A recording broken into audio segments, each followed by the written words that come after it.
everybody, it's Coach Libby, and maybe you could tell with the hat, but today I'm inviting you to join me to learn a little bit about the history of Halloween, how it came about, and its significance, and some scenes about how to celebrate it, things that traditionally happen during this time.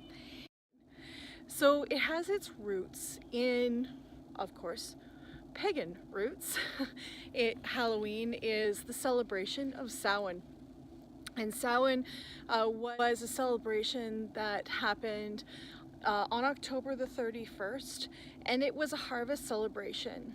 And during this time, people knew that the veil between the living and the dead was very thin.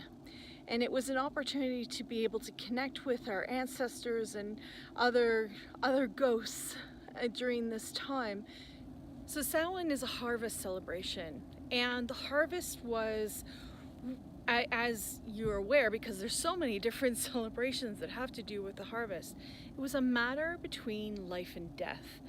And that was very plain for any of the pagans of the time, that without the harvest they may not or would not be able to survive the winter. So this celebration on Samhain, as the days were getting shorter, the nights were getting colder, and they wanted to be able to be grateful for the food that they had received. They realized that with that connection between life and death and the harvest, they really wanted to ensure that they gave that gratitude so that it would continue and that the harvest wouldn't spoil over the winter. So celebrations were made knowing that the veil between the two worlds was so thin that they would make huge bonfires, and in order to confuse the ghosts, just in case something happened over the year that a ghost or a ghoul might not have enjoyed, then they wore costumes and they wore masks in order to confuse the ghosts and ghouls. The church obviously wanted to curb the pagan celebrations, and one way that they were able to do that was actually to incorporate it. So George III had decreed that November 1st would be All Saints' Day. So this was a celebration. It was a celebration of the saints, and it was that celebration and acknowledgement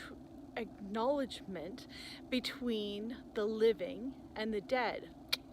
Sound familiar? And there were feasts, and there were lighting of candles. May not be bonfire, but there were lighting of candles in order to give that gratitude and that acknowledgement to the saints of the time. Also, what happened was that there was a desire to be able to give acknowledgement to all ancestors, not just the saints, or not those that had just been sanctified. So one of the things that was also added was November the 2nd was All Souls Day. And All Souls Day turned into a way that the church could continue parishioners to be able to attend church, as during this day people would give out treats, soul cakes, and the poor would have the opportunity at that time to go to door saying that they would pray for that individual's loved ones that happened to be in purgatory, and that if there were enough prayers that were said for this individual, that they would be able to get out of purgatory and and go to heaven. So this was an opportunity to be able to feed the poor with sold cakes, and it was an opportunity for the poor to get food, and all they needed to do was to be able to pray for those poor souls during this time where the veil between the living and the dead was thin, and be able to be transformed up to heaven, because family members wanted to ensure that their loved ones were in heaven and not in purgatory or in hell. So this was an opportunity of the church to be able to make the connection with the pagans of the time, and also increase the parishioners actually coming to church and praying for their poor family members that happened to be in purgatory. And so it was a great piece of being able to connect with the people. So that instillment of knocking door to door for soul cakes actually was that precursor to children coming around and trick-or-treating. Now, trick or treat, that is an interesting piece as well.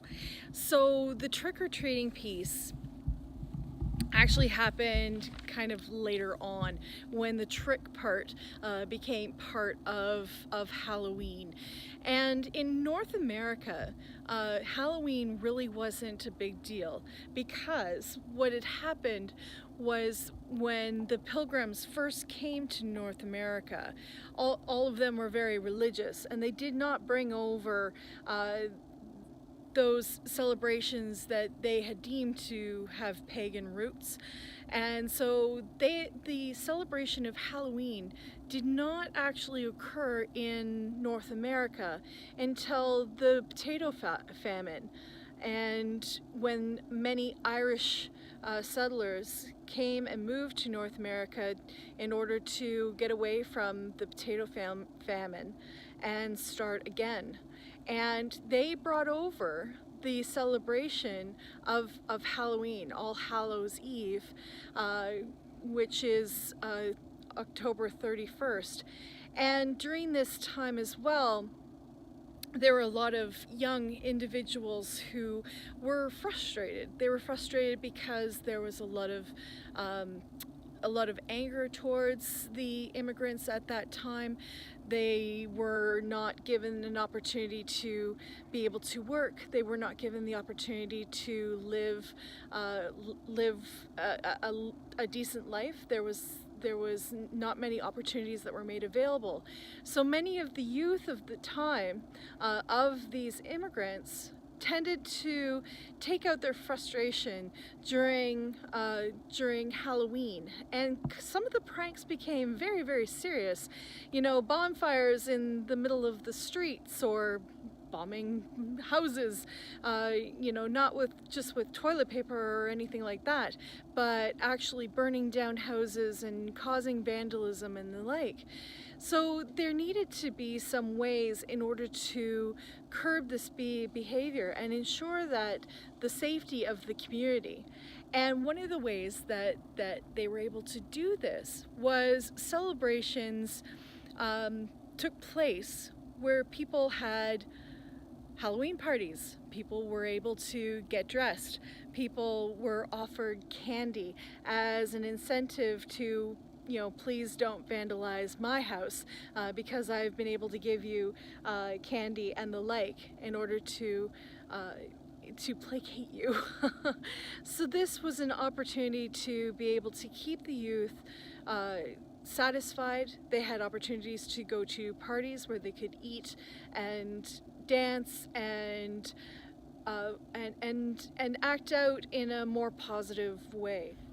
And that is basically the roots behind all the Halloween celebrations that we see today. Also, the carving out of pumpkins.